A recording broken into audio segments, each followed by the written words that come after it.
That bridge was coming down today. Or at least that's what she said, loud enough for the whole damn creek to hear her voice cracking through the morning like a starter's pistol at a high school track meet. Let me tell you, if you ever want to see someone in a cream-colored blazer treat a clipboard like a medieval weapon, just wait until they think you're trespassing on their imaginary kingdom. I was tightening the last bolt on my bridge when she showed up, heels snapping on gravel lips, already pursed like she was sucking a lemon. Meadowbrook Estates HOA president in full regalia. I didn't look up at first, just checked my GPS. Still my land, still 5 meters outside their boundary. You know what I mean. Numbers don't lie, people do. So here's where it started.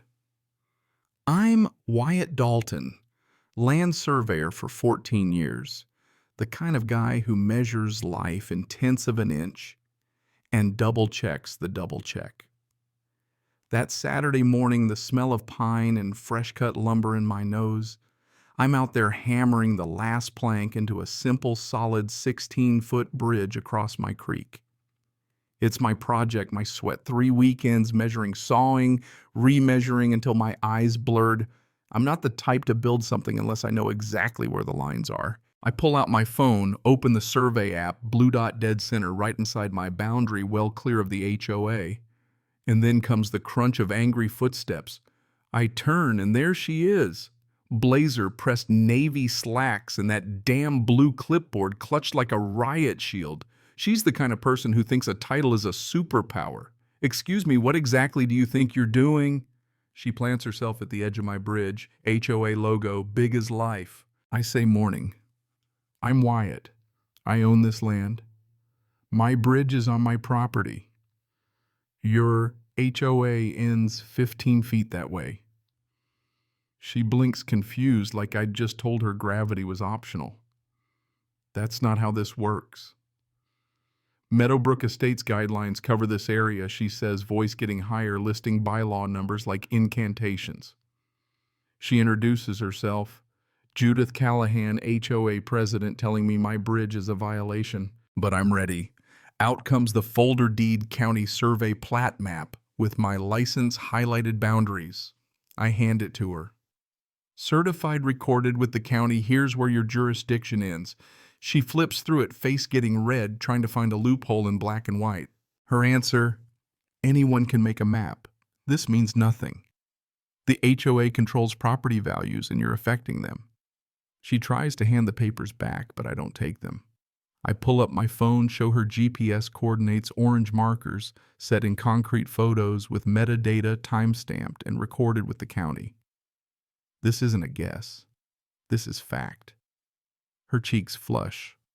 We'll see about that. The HOA will not allow this violation to stand. She spins away, almost tripping on the gravel. I just watch her leave, then call my brother Tanner, my lawyer. I think I'm going to need you, I say. She's coming back. Tanner tells me to document everything. I set up a weatherproof camera photograph, every boundary marker, every angle, every bolt. The bridge is mine and I can prove it 6 ways to Sunday. 3 days later, a certified letter arrives. Notice of violation. $500 a day fines. Hand-drawn map boundaries mysteriously stretched. My bridge swallowed into HOA territory. I log it all, red pen spreadsheet evidence folder labeled Callahan. That night, Judith starts her campaign in the HOA Facebook group, calling me a menace, posting a photo of the bridge cropped to look dangerous. Commenters howling for my removal. I screenshot every word, save it for later. Some neighbors defend me, but most side with the president.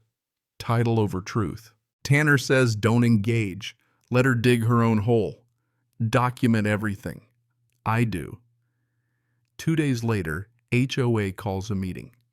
Judith and 2 board members, clipboard front and center. Let's resolve this before it gets contentious, she says, offering to waive fines if I remove the bridge and let them help me rebuild through HOA land.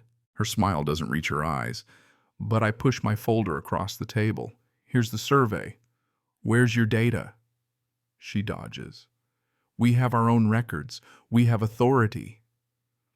I say, that's not how property law works. Show me where the boundary is. She bristles. The other board members stare at my documents, doubt showing. I thank them for their time, leave Tanner's card on the table, and walk out as Judith's voice gets sharp and defensive behind me. That night, a police officer knocks on my door, called about illegal construction. I show him the permit, the survey, my license. He checks the bridge tests. The rails nods. Construction's solid. Who called this in, I ask. HOA president. She's called 3 times this week. He gives me a tip off the record, document every interaction. People like this escalate. Saturday morning, I find 3 loose planks on the bridge bolts missing. Someone tried to sabotage it.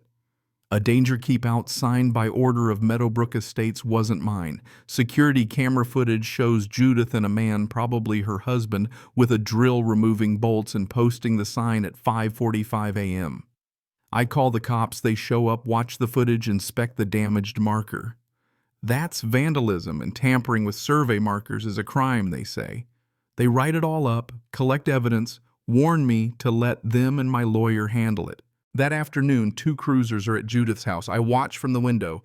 She thought her clipboard made her invincible. Now she's facing real consequences.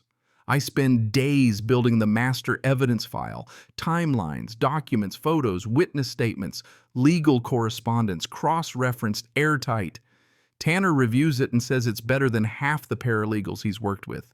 Then the neighbors start coming forward, stories about Judith finding people for pink flowers, trying to redraw boundaries, hiring surveyors who refuse to falsify maps. The former president brings me a flash drive, financial records showing discrepancies in the HOA books. Word spreads. People finally see the pattern: unchecked power, intimidation, and a total disregard for actual boundaries. Tanner drafts a formal demand letter, one last chance for Judith to stop. We attach the evidence summary, send it certified. Meanwhile, Judith doubles down, posts a new sign on the county-maintained public road, spray paints a yellow line 3 meters onto my land plants, her signature big as life. I photograph it all, reporter to the county, update Tanner. This is fraud now, he says. She's claiming public land. Neighbors ignore the fake signs, use the bridge anyway. One woman asks if she's trespassing. I explain the real boundary, show her the survey. That sparks an idea. I put up a gate with a QR code and set up a website, Dalton Bridge Private Property. All the documentation is right there, access for $25 a month for HOA residents. It's less about the money, more about making the point. The website explodes. Some call it extortion, others post the real survey, call out Judith for lying, even point out her vandalism caught on camera. Judith posts her survey, a hand-drawn map with no scale or license. People aren't fooled.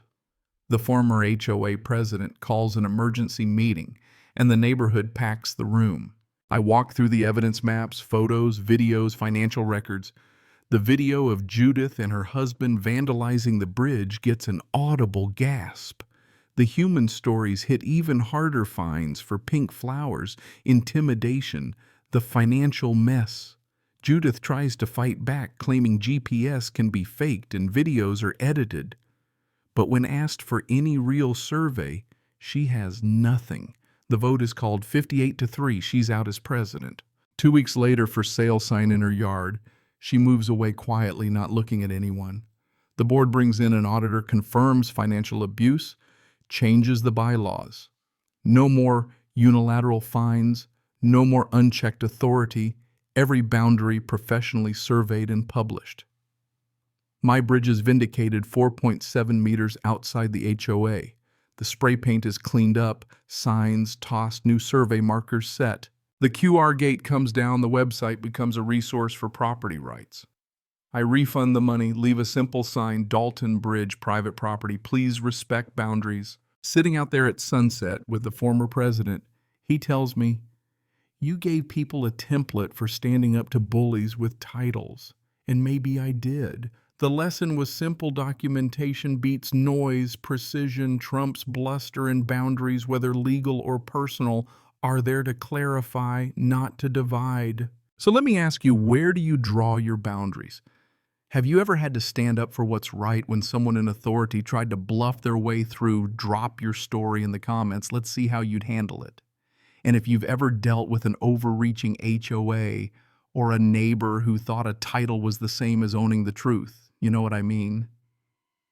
Hit subscribe, share your thoughts on justice and documentation, because in the end, it's not the loudest voice that wins, but the one that can prove it.